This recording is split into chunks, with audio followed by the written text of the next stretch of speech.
afternoon, everyone. Today I'll be presenting on the topic impact of intravitreal ranibizumab on visual acuity, contrast sensitivity and stereopsis in patients with diabetic macular edema. As we all know, diabetic macular edema is the leading cause of visual loss in diabetic retinopathy, and vascular endothelial growth factors plays a central role in the pathogenesis of diabetic macular edema. And also however, the real world functional vision depends not only on visual acuity but also on contrast sensitivity, which is required for things like night driving and stereopsis, which helps in climbing stairs. But there's a gap in literature since landmark trials like RISE, RIDE and RESTORE primarily focused on visual acuity and OCT with little emphasis on contrast sensitivity and stereopsis. Coming to the objectives, our primary objective was to assess the visual acuity, contrast sensitivity and stereopsis changes in patients with diabetic macular edema before and after intravitreal ranibizumab injection, and the secondary objective being to correlate the visual function improvements with central retinal thickness as seen on optical coherence tomography. Coming to the materials and methods, a prospective cohort study was conducted on patients diagnosed with diabetic macular edema undergoing ranibizumab injection. All patients underwent the following series of evaluation. Firstly, the best corrected visual acuity was checked using the Snellen's chart, followed by contrast sensitivity using the Pelly-Robson chart, followed by stereopsis using the Randod stereo test, followed by the dilated fundus examination using slit lamp biomicroscope plus 90D lens, direct and indirect ophthalmoscope, followed by the central macular thickness was measured using the optical coherence tomography, after which the patient was subjected to intravitreal ranibizumab injection 0.05 mg per 0.5 ml. The study patients included patients coming to the ophthalmology department who are diagnosed with diabetic macular edema satisfying the inclusion and exclusion criteria. The study duration included 6 months from March 2025 to August 2025. Study design was prospective cohort study and the sample size included 30 patients diagnosed with diabetic macular edema. The visual acuity, contrast sensitivity and stereopsis was evaluated preoperatively on day 1 after the injection and 1 month following the procedure. The inclusion criteria included the diagnosed cases of diabetic macular edema with central macular thickness more than 275 micrometer and decreased vision due to foveal thickening from DME with no other cause, patients receiving intravitreal ranibizumab for the first time, and the best corrected visual acuity ranging from 612 to 660. The exclusion criteria included patients with significant media opacities, patients with previous treatment with alternate anti-VEGF therapy, presence of any coexisting macular disease, and also the history of medical use of substances with no impact on contrast sensitivity. Coming to the results, the best corrected visual acuity was tested at baseline, POD1 and 1 month. At baseline it was 0.53, which was calculated in log and in logMAR. In POD1 it gradually improved to 0.36 and in 1 month it further improved to 0.24, and the improvements in both POD1 and 1 month was statistically significant.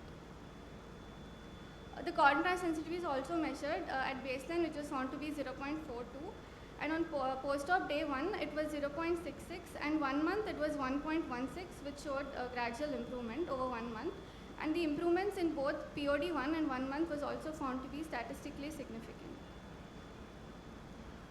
The stereopsis at baseline was 2.09 and POD1 was almost the same, being 2.05, but 1 month it was found to be 1.71, and the p-value for POD1 was not much statistically significant, but after 1 month it was found to be statistically significant.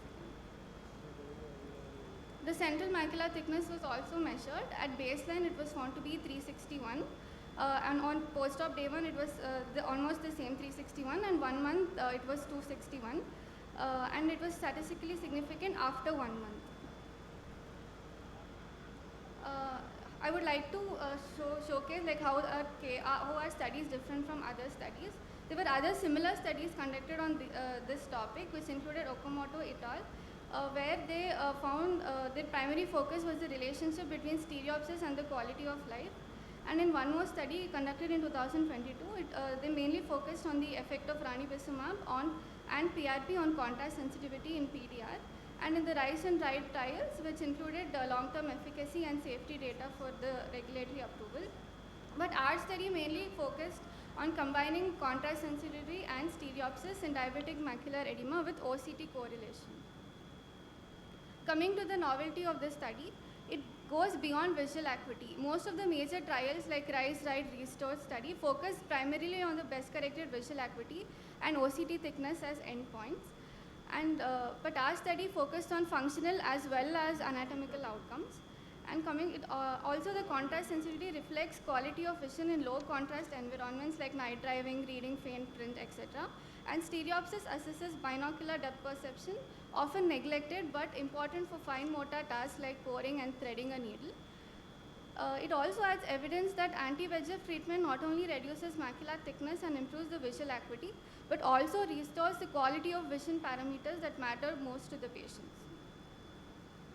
Coming to the limitations of my study, it included a small sample size, there was a short follow-up period, and it was a single injection protocol. These are my references. Thank you. Thank you, it's very good. So you had used ranibizumab biosimilar or Biosimilar. okay. So in methodology you should have specifically mentioned that you have used the biosimilar and which thing, because the product specificity is important. Second, why this study has been done on a biosimilar, any specific region on the ranibizumab? You didn't do it in bevacizumab or other anti-VEGF? We wanted to include ranibizumab because it's like most commonly available in the market. Yeah. Did you have a financial disclosure slide in the beginning? No, sir. You have to add that. Your follow-up is only 1 month. Yes, These it was a short follow-up. Yeah, these patients need a repeated follow-up after 3 months. So what happened to their contrast and the color vision on the long-term follow-up? That has to be included in the study. It's a very short duration study. Follow-up is very short. We included pseudo-phakic cases as well in your study. Sir? Post-operative cases, post-cataract surgery patients. Post. You included in this Yes, study. sir. Pseudo-phakic and phakic also were in. But their contrast sensitivity is already compromised after putting the IOL. That should be excluded from your Yes. study. There should be clear demarcation. So what was your final conclusion? Contrast sensitivity and the stereopsis correlated with the CMT and the And stereopsis. thickness of CMT and the BCVA. Yes, so BCVA So it has- correlated with the reduction in the central macular thickness. So what was the new in that? Because Even the contrast it's- sensitivity also if it- showed a correlation with it decrease is in supposed to central be macular- aligned with the gradually as the CMT will decrease and BCVA will improve. So contrast sensitivity and stereopsis will also improve. Yes, sir. But other studies haven't compared the visual acuity, contrast sensitivity, and stereopsis. We had included all the 3 parameters in our study. So now Thank his question is, anyway, it will improve. What different are you trying to say? Because if you give this injection, the contrast will improve, the vision will improve, the stereopsis will improve. But there were no other studies comparing all the 3 parameters of functional visual recovery, which we have included in our studies. Okay. Thank you very much.